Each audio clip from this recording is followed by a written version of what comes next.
tejto chvíli vám prinášame tradičný novoročný príhovor prezidenta Slovenskej republiky Ivana Gašparoviča. Vážení a milí spoluobčania, je tu nový rok a s ním sa vždy spájajú vinše, priania a nové predsavzatia. Iste očakávate, že aspoň niekoľkými vetami zhodnotím ten minulý a upozorním spoločnosť aj na to, čo dôležité nás čaká v roku 2010. Uplynulý rok nebol jednoduchý a nebol len krízový. Priniesol nám aj dobré správy. S úspechom sme zvládli výmenu slovenskej koruny za spoločnú menu. Podarilo sa nám prijať Lisabonskú zmluvu.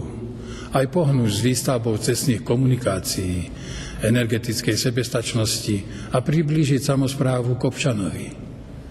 Nepodarilo sa nám však rozhýbať, dať správny ráz a tempo celoživotnému vzdelávaniu, rozvoju vedy a kultúry, teda duchovnému svetu našej spoločnosti. Pripomenuli sme si aj 20. výročie Nežnej revolúcie, ale aj ideály, s ktorými ľudia prichádzali na námestia našich miest. Aj preto sme dnes slobodnejší. Preto dnes môžeme rozhodovať, komu dať svoj mandát, aby nás zastupoval i reprezentoval vo veciach verejných. Voľby sú príležitosťou vyjadriť slobodne svoj názor na spoločnosť, jej politiku, na potrebu ľudí. Nemali by sme ich podceňovať. Áno, máme aj politický systém, ktorý však zatiaľ vyhovuje viac politickým stranám ako občanom. Máme trhové hospodárstvo, ale aj značný počet nezamestnaných. Máme odvážnu sociálnu politiku, ale aj nemalý počet bezdomovcov. Veľa peňazí vynakladáme na školstvo a zdravotníctvo, ale so vzdelanosťou a zdravotným stavom obyvateľstva spokojní veru nie sme. Už aj z toho, čo som povedal, vyplýva, že nás tento rok čaká dosť práce a povinností. Aj preto si vážim iniciatívu biskupov, ktorí vyzývajú vo svojom liste k solidarite, zvlášť v týchto sviatočných dňoch. Musíme si navzájom pomáhať. Štát občanom i občania štátu. Solidaritou získavajú všetci. Tí, čo pomoc dávajú, aj tí, čo poskytujú. Jej dosah je obzvlášť významný najmä teraz, v čase svetovej hospodárskej krízy. Veď nás zasiahla neľútostne, najmä tých slabších a najslabších. No podať sa jej, vzdať svoj zápas o dôstojné miesto pod slnkom, o tom by sme nemali uvažovať ani v tej najhoršej situácii. A tá, chvala Bohu, zatiaľ nie je. Nedávno som si prečítal zaujímavú úvahu o tom, že žijeme novú a čudnú dobu. Žiaľ, dobu osamelých ľudí. Lebo to, čo sa najviac narušilo za posledné 10 ročia, sú medziľudské vzťahy. Nečudujem sa, veď to, čo nás nahnalo do zlých osídiel, sú peniaze. Peniaze povýšené na najvyššiu hodnotu doby, na pána všetkého a všetkých. V súčasnosti nás peniaze najmä ponižujú. Robia z nás slúhov cudzích záujmov. Nie je lepšieho dôkazu, ako je súčasná svetová kríza. Honba za ziskami, blahobytom, jedných na úkor všetkých ostatných. To nie je dobré. Morálne to nie je ani z hľadiska všeľudských hodnôt, lebo aj na ich vrchole stojí dôstojnosť človeka. Všetci chápeme, že peniaze sú aj hodnotou úspechu.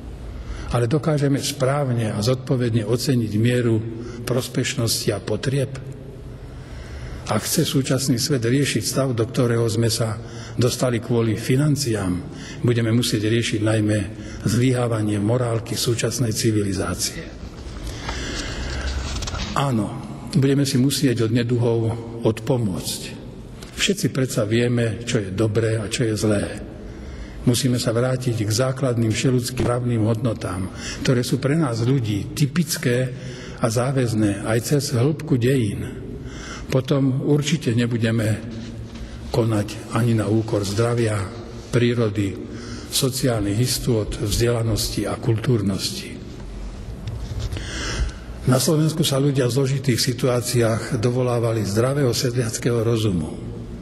Pri našich stretnutiach sa ho dovolávate aj vy, drahí spoluobčania, a dovolávate sa ho právom. Odmietate politické šarvátky, nespravodlivosť, lož, ohováranie, podvody, ubližovanie nevinným. Chcem vás všetkých uistiť, že ich odmietame spoločne. Drahí spoluobčania, počas Vianočných sviatkov som si opätovne uvedomil, že tie najkrajšie chvíle sú a navždy dostanú spojené s pokojom a radosťou v rodinách. Že to najvzácnejšie, čo nám život dáva, je samotný život. Áno, naše deti, vnúčatá, pravnúčatá, rodina, priatelia a všetci naši najbližší. A že najvzácnejším darčekom pod stromčekom je spoločne prežitý čas s nimi. Len sa ohľadnite okolo seba, spýtajte sa, kto všetko nám už chýba, kto každý nás už navždy opustil, kde zostalo prázdne miesto, na ktorom by sme tak radi videli niekoho z blízkych. Aj počúvali to, čo nám ešte chcel povedať a nestihol. Preto sa oprávnene pýtam aj sám seba, koľko času venujeme najbližším. Až príliš sa naháňame za hmotnými statkami, beháme z obchodu do obchodu, lebo nám ešte chýba to, ešte nemáme tamto, a potom si unavení sáme na stoličku, klesáme do kresla a možno sledujeme televíziu. A kde je čas na spoločný rozhovor? Koľko z nášho voľného času venujeme najmä deťom, teda budúcnosti? V reálnom čase iba niekoľko minút. Čudujete sa? A ja sa čudujem, no musím úprimne priznať, že pri hĺbšom zamyslení sme síce v ich spoločnosti, no zvyčajne duchom niekde inde. Už nás na to začínajú upozorňovať aj ľudia, ktorí sa venujú otázkam vzťahov v rodine, využívaniu voľného času. Viem, že ho nemáme nadbytok, že nám ako si v posledných rokoch chýba, že nám chýba čas aj na prečítanie dobrej knižky, na porozprávanie rozprávky našim ratolestiam, že sa nevieme sústrediť na vyrozprávanie spomienok na naše detstvo, mladosť i starosti dospievania. Že nám nevychádza čas na spomienky, aby sme vlastným potomkom priblížili minulosť, vzťahy v rodinách, vlastný život, jeho radosti i trápenia. Aby sme sa rozpomínali na zvyky a obyčaje, na tradície našej kultúry a umenia. Aby sme ukázali, ako sme žili, po čom sme túžili, v čom sme sa sklamali. Veď nežijeme otrhnutí od sveta. Európska kultúra, ktorá je našou kolískou, nás núti k zamysleniu, či ideme po správnych cestách, či robíme všetko preto, aby sme sa v Európe nestratili. Myslím si, že sme nepodblúdili, že vieme, čo chceme. No nemali by sme zabudnúť ani podceňovať to najzákladnejšie. Kto sme? Nemyslím si, že žijeme menej cenejší život než ostatní Európania. Nemali by sme však podceňovať. Mali by sme byť sebavedomejší, odhodlanejší a cieľavedomejší.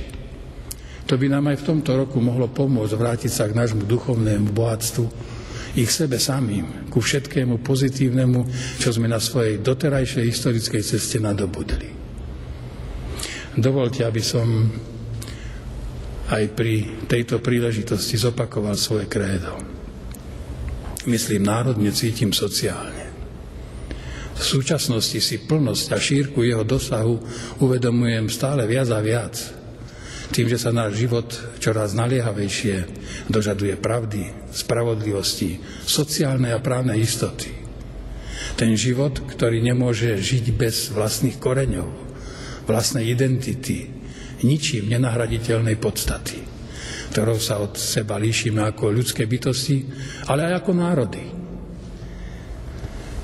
Aj preto si jazda spoločne želáme odložiť nežičlivosť a závisť, nachádzať pre seba navzájom aj slova uznania a povzbudenia.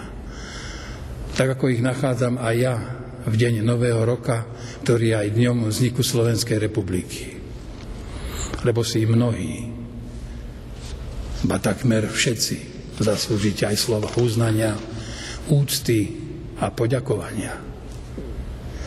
Vážení spoluobčania, ďakujem vám za každý skutok ľudskosti, pomoci tým, ktorí sú na ňu odkázaní. Ďakujem vám za všetko, čo ste urobili pre ľudí a tým i pre našu domovinu, Slovenskú republiku. Úprimne vám želám rok hojnosti i viery vo vlastné sily. Vinšujem vám zdravie, šťastie i Božie poženie. Vinšujem vám dobrých susedov, priateľov a najmä pokoj v rodinách. Nech je pre nás všetkých nový rok 2010 lepší, dôstojnejší, istejší než rok starý. Vinšujem vám všetko najlepšie, drahí spoluobčania. To najlepšie v srdci i v skutkoch. Buďme ľuďmi dobrej vôle.